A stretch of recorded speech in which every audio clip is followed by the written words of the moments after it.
right. Okay, hi. Yeah. Hello. It's good to finally meet you.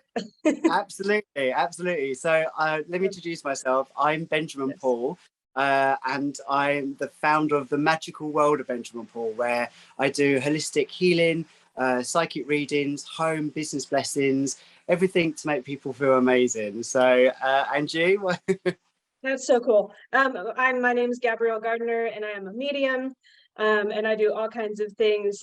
My mediumship is a little different, so I work with my guides, and so I talk to people's loved ones in spirit, those who are no longer in the physical, and then I do healings, and I channel a collective called Ayana, and they just wrote a whole giant book in like 40 days, and so that was surprising. I suddenly got a book out that was not at all planned. So, Oh, wow, and, congratulations. That's amazing. Yeah. So anyways, I talk to spirit. That's what I do all day, every day. Fantastic. And tell our viewers, where are you based? So I am in the US. I am in Oregon, and born and raised here. And how about you? No, well, I'm from England, a lovely countryside called Hertfordshire. So lots of fields and canals and cows and horses. So it's very, very beautiful. So, but I was just saying, it's like the hottest day of the year. It's 39 degrees, which you said was like 100, 101, it's 102, yeah. It is so hot here. Like I was saying, Yeah. British people can't cope with the cold and they can't cope with the hot. So, but it is, I have to say, I'm sweating in my log cabin, my lovely log cabin. So I've got a little fan on. So I hope it'll keep us cool. Yeah. I live in a big old house that's not air conditioned either. So it's only 90 here today, but that's still warm. Oh, bless you. It's still I warm. feel you. Oh, yeah. Right. So my first question to you. So I've done a little list of little questions. Sure. So my first question to you, Gabrielle, when did you start having or noticing that you had psychic abilities? So forever and ever. But I didn't have like, I didn't understand it at all. I had no scale, no point of reference. I didn't, know what was going on. I just, but yeah, as a very young kid, the first experience that I ever remember was with one of my best friends at his house, and we were both about 5. And so I'm sure I had him earlier, but memories just form at that point. And it was cool because it was a shared experience, and so we both saw a full apparition of a man in his room, and it's terrified us, and it gives me chills talking about it still, because it's one of my scary kid experiences. And we didn't talk about it, and then years later we brought it back up, and we're like, hey, do you remember this? And we were like, yeah. And we could describe him identically. And his parents ended up sharing as well that they'd had a lot of experiences in the house too, and his little sister had seen the same man. And so that was a very strong spirit and a strong soul that came through. But so my mom jokes that she heard voices on my baby monitor when I was in the crib all the time. And it's just, I don't know what it is, but it's wherever I go, they kind of come up. And I think it's just that, I don't know, I have some sort of like beacon open sign going.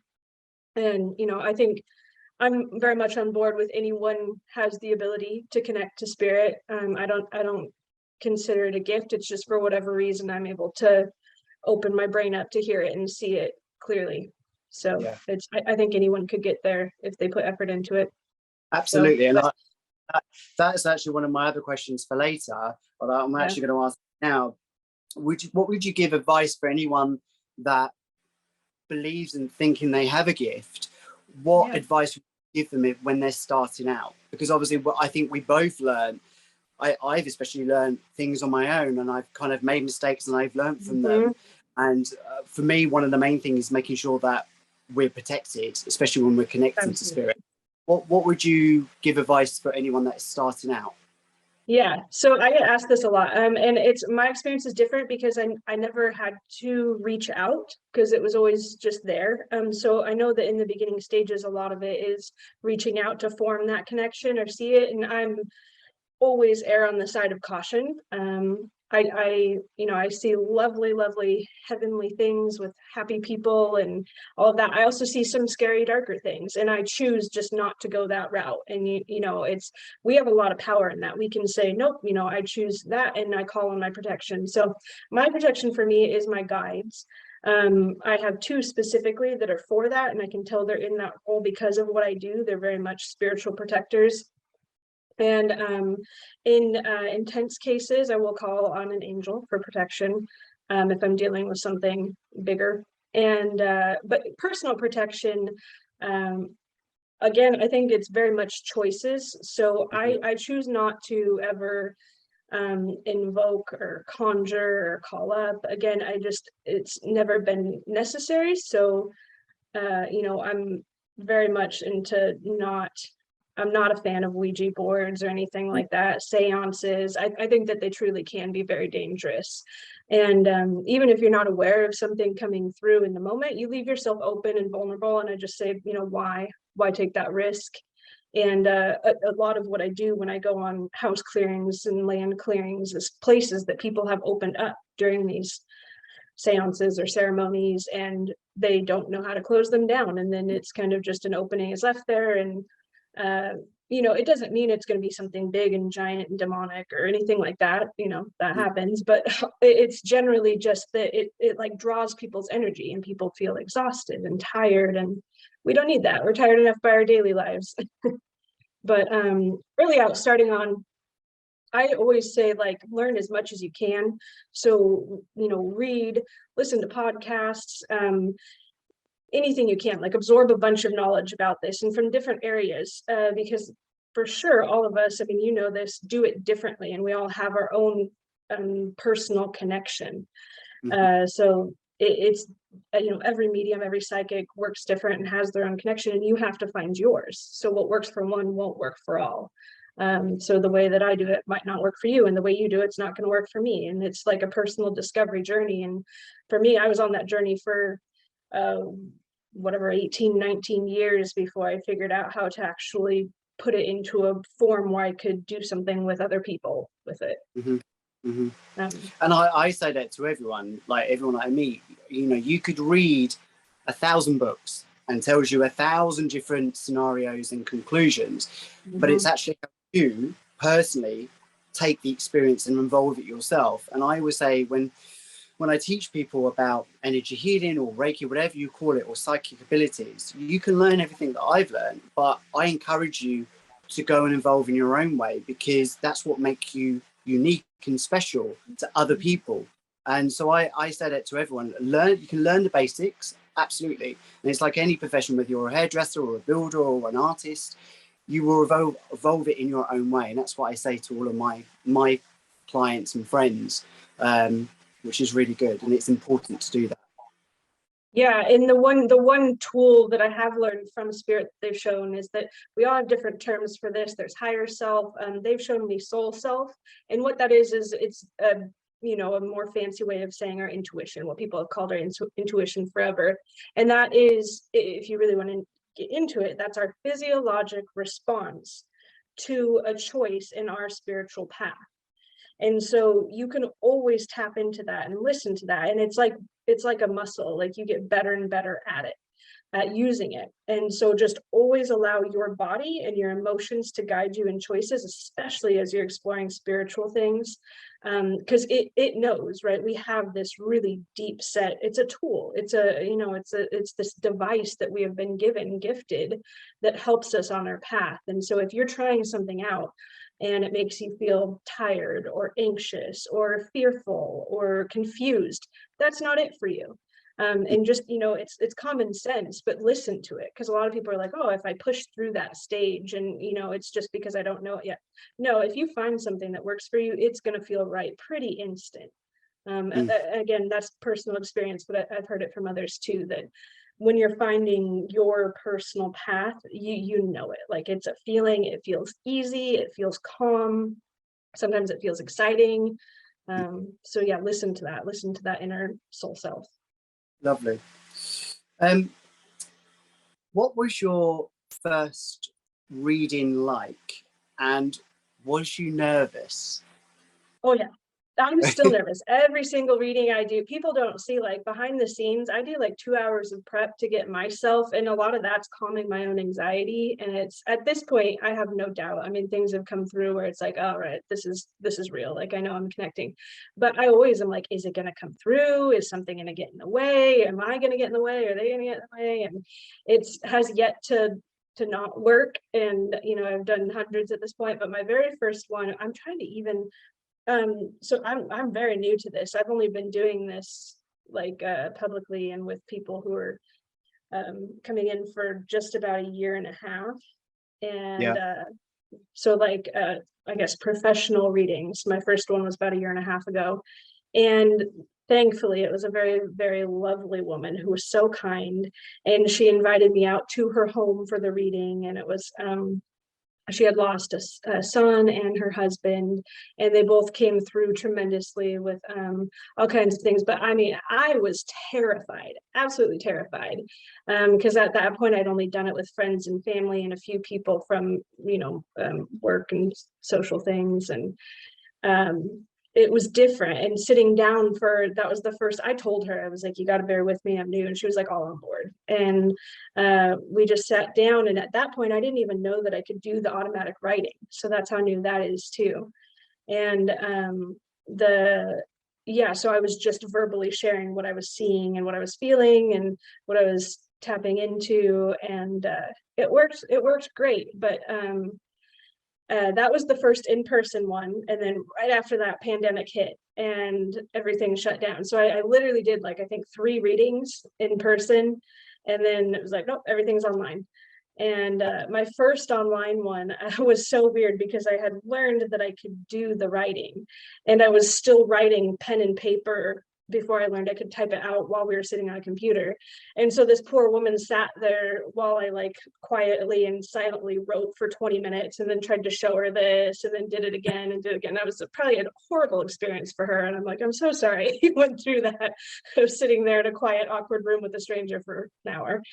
And then, then it hit that I could just type it out. But terrifying, but wonderful. And I get like what I kind of the spirity confirmation push when something is like what I'm supposed to pursue, I say, and it's that was it. And so I did it, and it was an immediate like, yep, that's what we're gonna do now. And then other things came in, the writing came in, and then I met the more deeply Ion of the Collective, where they could step forward and share things that just like pour out. It's this crazy, insane wisdom that I could never come up with. You know, they're so much smarter. And yeah. Wow. And going what you said about preparing before the reading, that's exactly how I do mine, and very different to the way your style is. I ask my clients to send me 5 questions, and they can be as detailed as you like. And what I do is I then go into meditation, and the meditation can go between an hour and a half, 2 hours, sometimes it can go on for 3 hours. So there's a lot of preparation before that, because like with you, it is nerve-wracking because you're talking about someone else's life, and you're talking about aspects that are sometimes very raw, and sometimes, you know, it's hard for them to express. So I sit in the cabin 1 hour, you know. I was going to say, tell me, like, what's your meditation look like? Yeah, so I've got this lovely little log cabin. It's in my garden. I've got like loads of plants. It's just beautiful. It's a real beautiful sanctuary. You can see it on my social media on Instagram. But it's my little beautiful. I'm so jealous. I see it and I'm like, oh my God, that looks like gorgeous. And I wanted a space that I could call it mine, and that no one else is here, and that I can connect. And it is my sacred space, and I know that I can connect when I'm here. You can connect anywhere, but I like just to have my own little special place. And people that come in go, oh my God, what an amazing energy. And that's only because of the energy that I project into it. So with the meditation, obviously I write down everything on the computer. On the day of their reading, they come in, and then I basically go through the meditation with them. So they kind of relax, they naturally open up, and then more things come through. And that's how it works. And I think I've done over 550 readings. And again, like you, I'm always worried, thinking, oh my God, it's going to go wrong. touch wood, Mm-hmm. has been spot on. And I simply asked them directly. I asked the spirit guides, the loved ones, whoever, and I see things, I feel things, and that's what comes through. And that's what it kind of, and someone quoted, which was a really, really beautiful thing, as my readings as healing readings, which I thought was really, really beautiful, because it's not just giving you confirmation that your loved ones are there, but it's giving you advice about your goals and your strengths and things that you could do that you may have thought of, has been the seed there. But I like to kind of water that seed and let it grow. And it's amazing to hear back in the reviews going, I've done this and I've done this now and I've done this, and that's all because of the reading. I think that's so wonderful, and it's priceless. You can't put money on that. It's such a rewarding feeling when you get confirmation back saying you were right. And it surprises me as much as it does them, which I think is even more magical, which I find. Yeah. No, that's so cool. And that's like a perfect, like I always tell people, I'm a medium, I'm not a psychic. I don't claim to have that at all. And you have that. That's, I mean, like in the world needs all of us, right? Every path in the spiritual healer journey that we're on. And yeah, that is such valuable information for people to, have something that's, yeah, I think that we're all guided. I truly do. Without question at this point. And just to have somebody be able to kind of share that and walk them through a bit of the path ahead of time is motivating and healing, and all of it. And yeah, that I don't want to get on my soapbox about it, but like within readings, it's become kind of a cultural phenomenon, I will say, that mediums are supposed to just rely heavily on confirmation details. And what spirit has shown me in this path is that that's going to come through no matter what. And the focus has to be on healing. And so, I meet people who are very deep in grief and trauma and loss, and they've had, absolutely horrendous things that hopefully most of us never can even fathom happening. And it's, to simply walk into that reading and have my goal be, your son died in a car accident. Congratulations, I found this detail. Our session's over.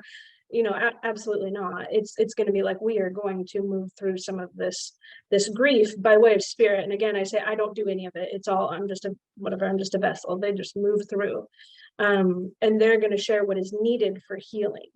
And so that's always the goal in my sessions. Good. Yeah. Good. Okay. What has been, if you're allowed to say, what has been the most beautiful reading you have ever done? There's so many of them, and I'm I'm a weepy mess when I get into spirity things. I just can't. I'm like that. I'm gonna, like, all of my friends have been talking about the show, and they're like, you need to rename that show, that stupid show that makes us cry all day. And it's true, but I cry nonstop over readings. Let's see.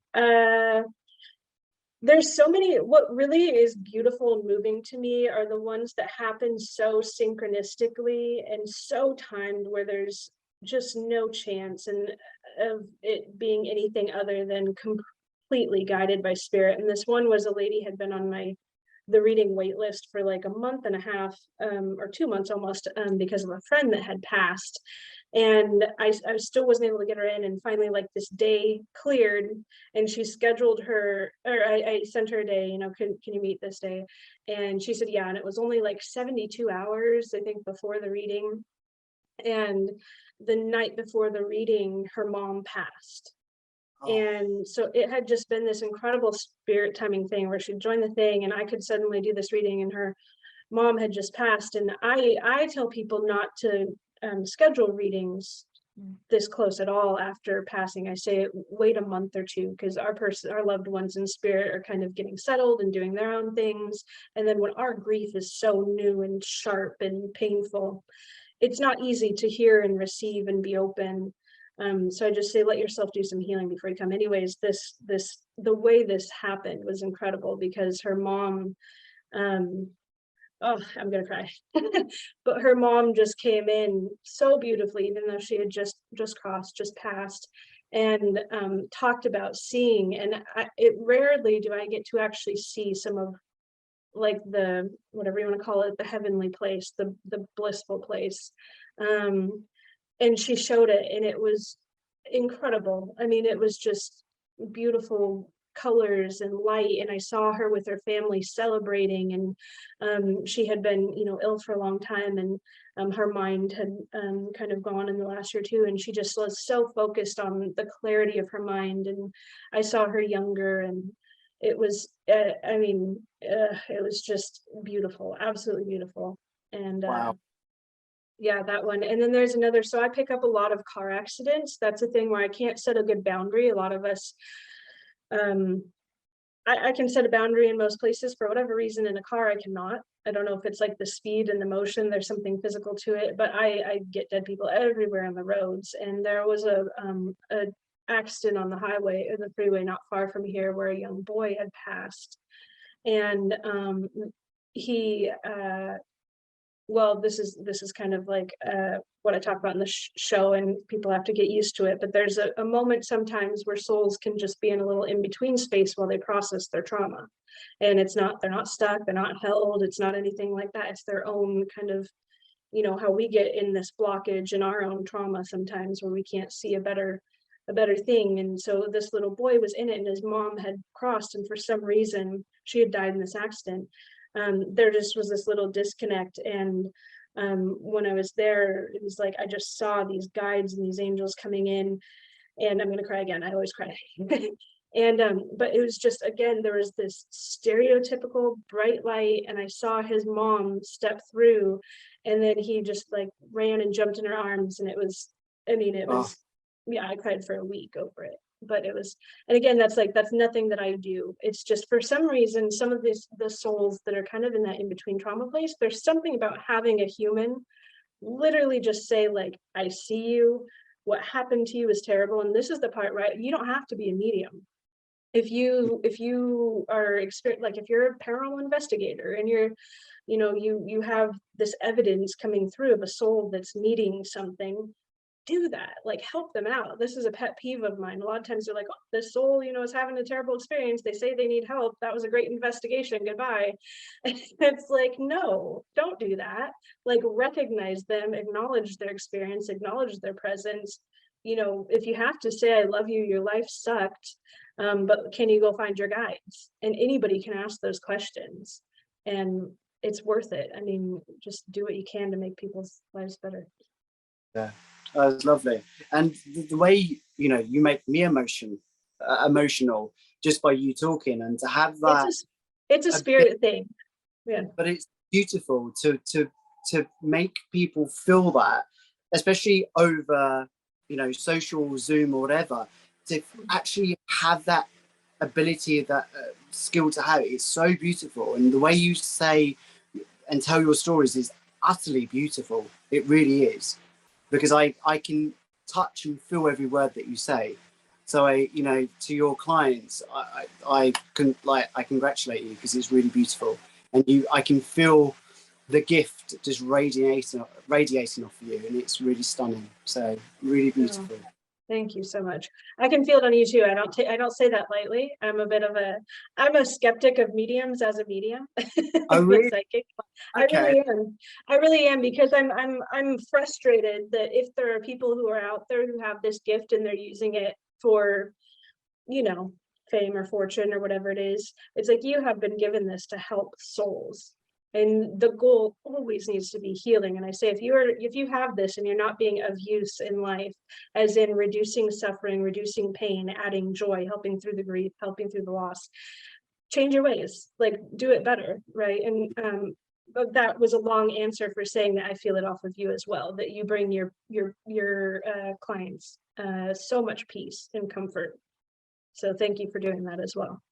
Thank you. No, it means a lot, and especially because I when I first started, I remember being the biggest skeptical, and I really was, and it took me a long time to trust myself to be able to read for other people. And one of the other questions I wanted to ask you. Real quick, I want to clarify just real quick. When I say skeptical, it's not necessarily skeptical of people's gifts, it's skeptical of intention. That's always, that's the clarifying factor. Anyways. So I have a lot of people, and I'm on the fence of this because I'm yes and no. Yeah. People always, can you read for yourself? Now, we're very good at reading for other people, but I'll be perfectly honest, I find it impossible to read for myself. Yeah.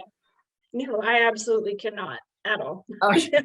Yeah, I occasionally will. Yeah, no, I can't do. My mom is very much like, you know, so supportive, and I'm only being able to do what I do because of her and other family. But my mom is like a rock star in supporting me, and I am whatever able to do this. I'm not able to do a lot of other things well in life. As in, I'm so distracted by this. It's like 95% of my consciousness that also trying to be a normal functioning adult is sometimes a challenge.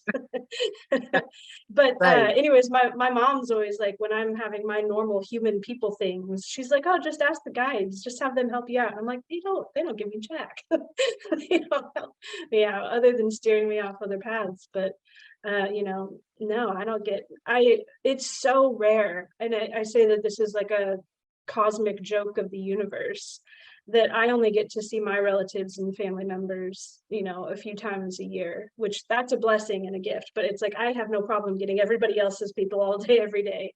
And, you know, if I've lost a lot of family members too. And so in my grief, I'm like, hey, I'd love to see this person. And it happens occasionally, but it's rare.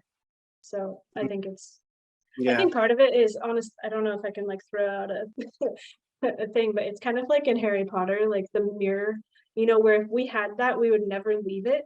I think that would be me. If I could constantly sit in my own connections to my loved ones in spirit, I'd never leave it, because it's so beautiful and so, you know, perfect that I wouldn't have a real life. Yeah, because we sadly lost mum to COVID. She was unwell for a long time, and sadly, you know, that was the last thing that took her away.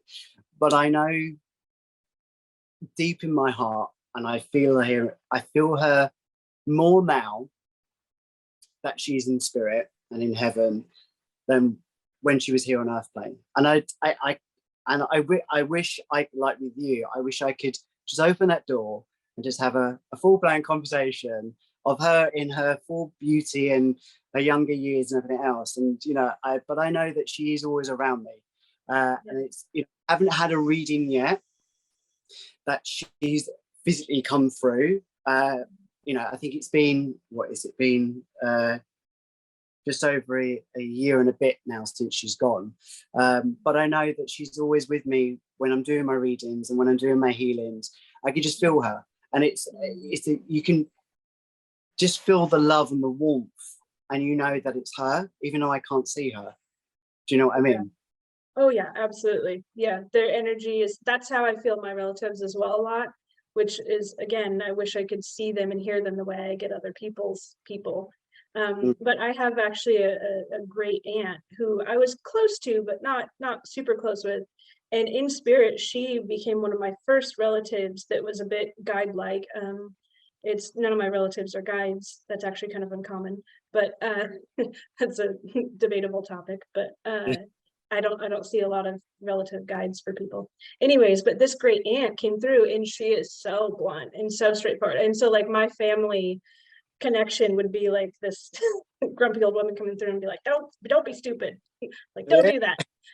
Like get your mind, you know, where it's supposed to be, and go get your you know, stuff done. And she just was like so motivating though, because I was stuck in grief for a while. I lost my grandma, who was like a second mom, and I saw her every day for 25 years, and she had been just a massive part of me, and I am who I am because of her. And when I lost her, I was, you know, non-functioning in grief for almost a year.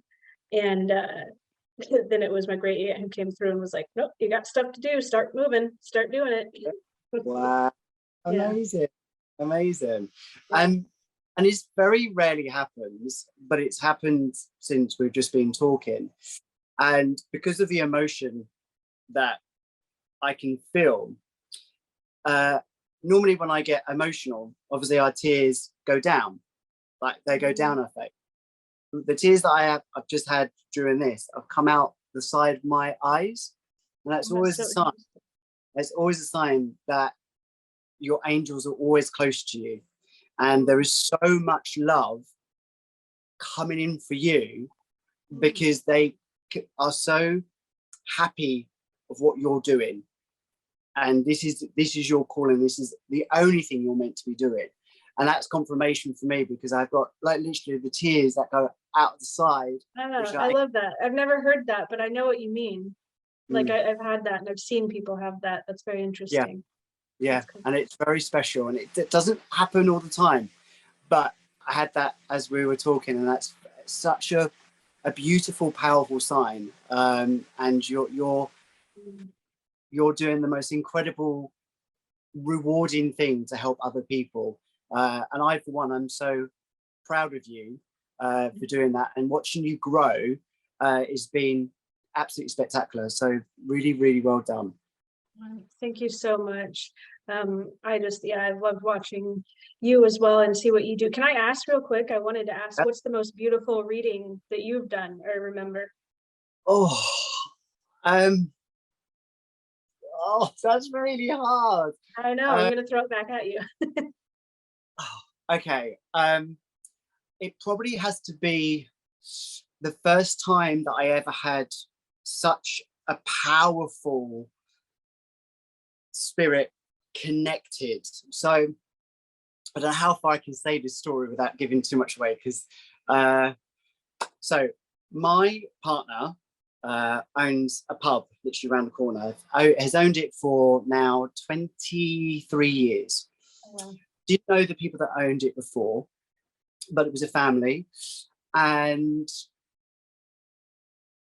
I used to work at Harrods, which was a famous department store, and I worked in a very, very exclusive perfumery. No one really knew about it. It was so exclusive. Well, anyway, one day there was a voicemail on the phone saying, "Hi, I'd like to book in a consultation for my cousin's hen do.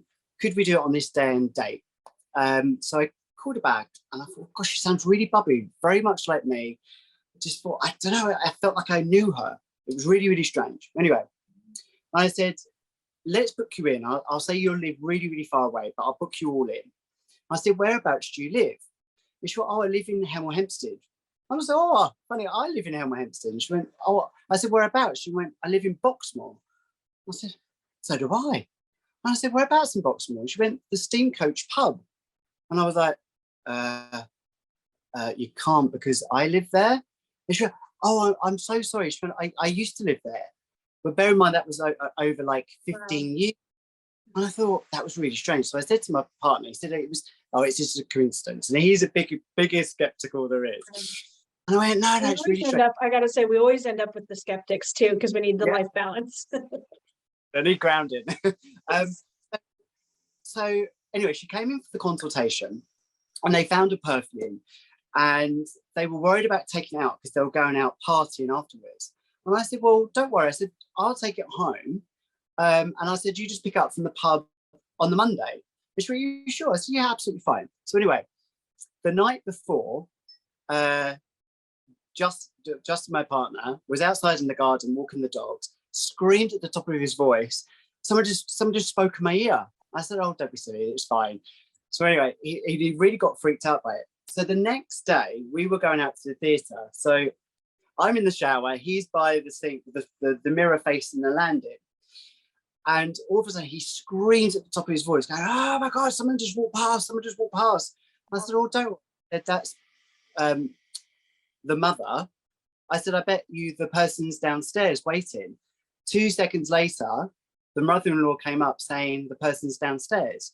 And I was like, wow. So got quickly changed, took the perfume down, gave it to her. She went, I've never stepped foot in this pub for 15 years. And I could feel this warmth behind me. And I just knew it was her mother. I just could feel it. And I was like, well, maybe you was meant to come in. Maybe it was meant to be that you come in here and just, experience the love and warmth. Anyway, a year later, another lady calls up to orders a perfume. Her name, Susan Blanc, whatever, and she lives up in, say, Manchester way. And what you do, you put the details on the till, and it prints out a parcel force docket. Then you go 7 floors under Harrods, and you go to dispatch. You scan the receipt, and it prints out another receipt that you give to this dispatch guy. Went up to him, we went, I'm really sorry, but this name and address doesn't match that name and address. So I looked at it and I went cold. So it was the girl that used to live at the pub on one docket, and the other was the woman. I went, how has that happened? He went, I've been here 15, 20 years. He said, that's never, ever happened. And I was like, oh, and that's why I get freaked out by technology, because the strangest things happen. I was like, oh, what do I do? Is this contact her? Is something bad happen? I went all, so I'm trying to go up like 7 floors upwards. Anyway, I sit down and my colleague is sitting in front of me. Now I've started to call the person, and I've gone bright red, like beetroot red. My colleague was like, are you okay? And I literally was on fire. And I went, oh, hello. I tried to explain the story without sounding a complete nut job. And I just changed, and I smiled, and I went, and my voice slightly changed to a higher optic, I don't know. And I was like, how are you? And she went, I'm really well. She went, I've just given birth to a baby boy 2 weeks ago. Wow. And I just literally just went, and it just went away. And it was just a connection between a mother and a daughter to say that I love you and I'm always there for you. And it was the most beautiful, I think freaky at the time, because I was a bit freaked out, but it was the most beautiful of the way that the mother wanted to be, for me to be the vessel for her mother to contact her daughter. And I just think that was the most beautiful story I think I've ever witnessed. There's been many, but that, because I think it was my first experience of feeling spirit that intense, and kind of going in me in a way, which was a bit, but was just beautiful. And again, since then nothing's happened like that. So that's amazing. That's very cool. Yeah, those experiences. I think it's funny that still some things can seem scary and frightening, and I think we're right to have that reaction, just so we always have our boundary up. But I still get creeped out by things all the time. All the time, because our things move for you. It's never it's never normal. Do you think things move around you sometimes? There's too many things moving. Just occasionally we've had it around here, but I see and hear things. When you said that, like, you heard, or your partner heard the voice and it scared him, just a few days ago I was here in the house and I heard like a voice in my ear whisper, like it said, like, see, in just creepy horror movie voice style, and I was like, nope, I can't do that. And it's funny, I think a lot of times they come through kind of creepier and less identifiable like that as they're practicing getting ready to communicate. Yeah, absolutely. But still, that's never not going to be scary and terrifying to hear a whisper in your ear. Like, it doesn't matter what you're doing. That's horrifying. I'm the jumpiest person. So if someone's behind me saying hello, I'm like, and my log cabin doors fly open because I've written something saying like your spirit guide is here. And literally this gust of wind came and I was like, oh my God. I get the sign. And I've got someone brought me a beautiful chain which is on my vintage cabinet. Yeah. And it just literally just lies there. And I remember doing a reading for my sister, and it was quite a poignant question or sentence I was writing. And all of a sudden I could hear this, and I looked up, the whole chain is swinging. I was like, ah! And I was like, I did say it. I was like, Mum, is that you? And I jolted, and I was like, oh. So I FaceTimed my sister. I was like, I think Mum's in the room. And she went, say that. She went, because a robin was following me around all day yesterday, and she went, I just do it So it's so beautiful the way they do interact, and it happens in different ways. But I'm like saying, please don't scare me. It's the worst thing because I'm so jumpy. Yeah, yeah. Yeah, the most common thing I notice around here in our home is when someone's around, and I've gotten to the point where I actually turn the lamp on my desk off when I'm doing readings because it will flicker, which Oh, is wow. like a really cool sign, but I'm like, I can't do that the whole reading. Yeah, no, of And course not. so I turn the light off. But so we notice lights flickering, and then I have like a very old-fashioned iPad or iPod in the kitchen that all it does is connect to play music, and that will flip on whenever there's someone around. And it's so cool because it'll like magically go to a station that is very relevant to the soul, to the person. And so I Oh, love that because I'm like, I can handle that. Like I can handle some, Shania Twain flipping on. yeah, absolutely. Absolutely. Now, quickly before we Yeah, go, I want yeah. you, because something that I do, and I always try and I do find it hard to explain about home blessings and house clearing. Can you explain to our viewers what is a home clearing or a home blessing in your own words? Yeah, so there's a few different types. So if it's just a blessing, not just, that sounds like it's minimizing it, but if there's no sort of activity going on, a blessing I do when somebody moves into a new place, into a new home or a new business. I've ended up doing a lot of business ones too. That is setting the space for you. So we're intentionally creating the space. It gives you ownership over it, and it's releasing any of the energy that has come before this moment with you. And so the way that I do blessings, again, it's not me, it's the guides, and they lead it. And depending on the person's personal preference, I can use prayers, religious prayers or non-religious, secular or spirit, whatever is there. I let them choose what is going to be best for them, because when I do this, I do it with Awiaka, which is a collective of healers from all over the place. And they are able to help in whichever, I will say,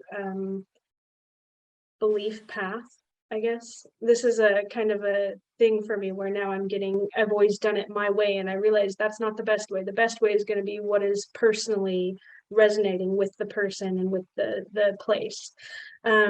So anyway, so a blessing is just kind of setting the energy for you, clearing the space so it can clear out energetic emotions, as in if there were fights or any sort of violence in the location before, we're going to let that go. And then a clearing is when we're going to be clearing out a energy or entity that is not being hospitable, is not being a good roommate.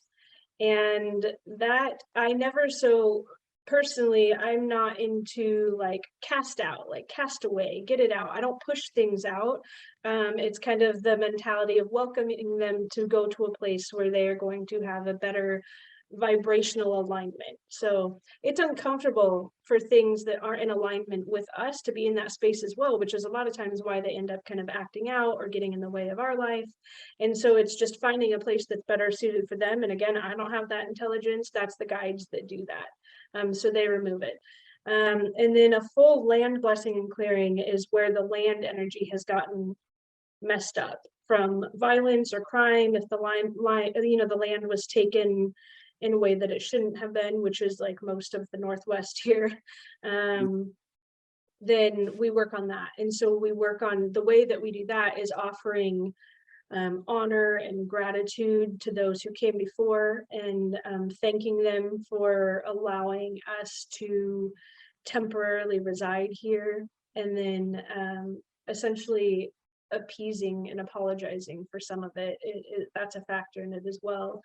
And then yeah, so when we're doing the process, yeah, there's prayers, we're working with guides, there's if we're really trying to move something off the land, it's an in-depth process. House or land clearings for me are like an 8 to 10 hour process. House clearings are like 4 to 8 hours, and then a cleansing is just an hour or two. But it's like a whole in-depth process that yeah. Yeah, good. And that's one of my favorite things out of all of my kind of experiences.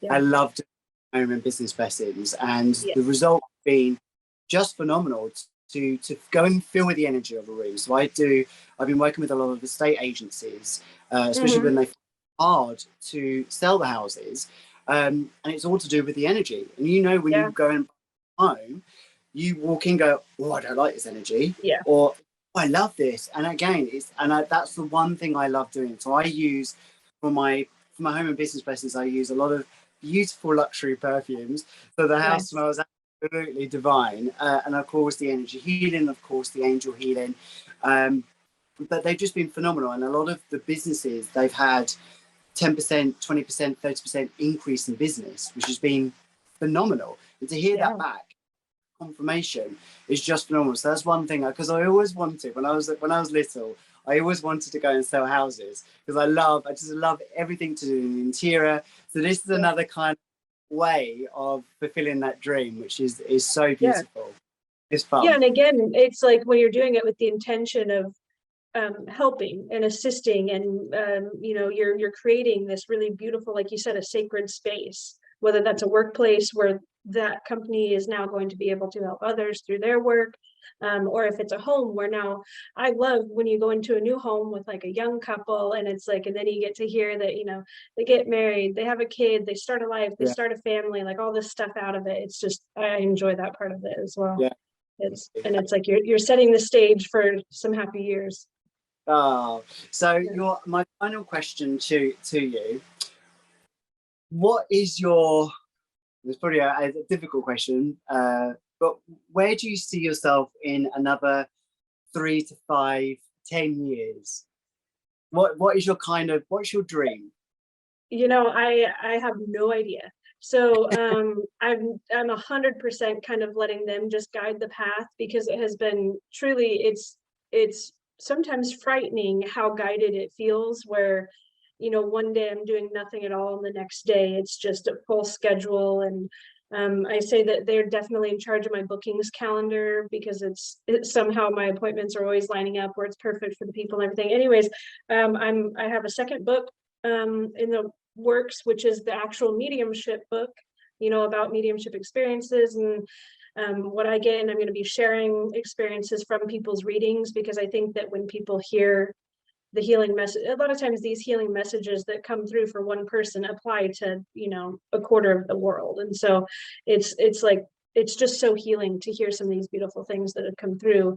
So that'll be in it. And I tried writing that book, and what came through was the Guided by the Soul Iona Collective book first. So that was a surprise. That was one of those things where I literally sat down at the computer to write this one book, and another one popped out. So hoping to have the second book done, and then the second, we're already working on the second season of the show, Remarkable Spirit, Memories of a Medium. And then there is a second show that will be all just readings. So like I do unedited, just the 30-minute readings, and I'm going to just, kind of package them in a show and share them, because I always, when I watch medium shows, I'm like, what are they editing?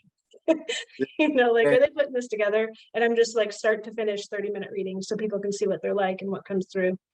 Oh, wow. So, and then my passion in this work, I love doing readings and I love working with people, but my passion is in the soul work that I do outside of readings, which is now about 50% of my time.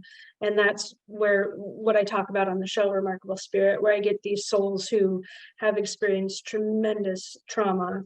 And I say sometimes for a lot of them, it's like sitting down next to someone at a bar and just having a conversation with them. And sometimes that's enough. I'm not a trained psychologist, but it's like I know how to listen, and then I can say, wow, that really sucked. Is there something we can do to make it better?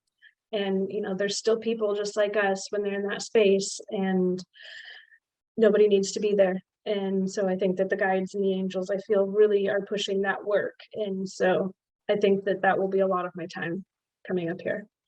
Good. Well, I wish all the success in the world. I really do, because you are truly gifted. Thank you so much. Absolute pleasure talking to you. Yeah, can I ask what I ask what you're gonna do? I want to ask. I don't want it to be all me. Can I ask what you want to be doing? So yeah, I would love my dream. for all of the readings that I have had, they have said the same thing, that I will travel with my work. And I've always wanted to do that. And in America, abroad, Asia, I kind of want to make, my dream is I want to make our work mainstream. Like, because there's a lot of kind of historical baggage and negativity around all of this. And I think more and more people are waking up now, and they're being more enlightened with things that are not on earth plane. And I kind of want to put that in such a modern way. And I would love to travel. And you know, every psychic says that you're going to travel, you're going to be on stage one day, you're going to be writing books. And I believe it. And I think if you believe it, it will manifest into it. And you know, I can't wait to have my own, which is kind of in the works, but it's a bit of a long process. But I'm going to have my home blessing collection sprays, and also my own perfume line as well. So it's all of that, and I want to keep it small but niche, but just to hit the right people that need it the most. I don't want it to be everywhere, because I just think it doesn't need to be. It will just, I want it to hit the right people that need love and healing, and that for me will make me the happiest person alive. So yeah. And Yeah. that's it. Ah, that's beautiful. Well, I truly believe that when we do this, whatever spirit work we're doing, it will find the people who are meant to see it. You know, I don't think we can mess that up. I think that that's guided too, that whoever needs it's going to find it. Yeah. Well, this has been lovely. Thank you so much. Really cool. I've been wanting to do this for so long, so I'm glad we got the time to do it. So thank you so much. And again, I wish you tremendous success, and keep healing the world, and I'll do the same. Yes, I was going to say, and you as well. You must keep doing your beautiful, lovely healing work. Thank you very much. That means the world. Thank you so much. Well, lovely talking to you. Bye-bye.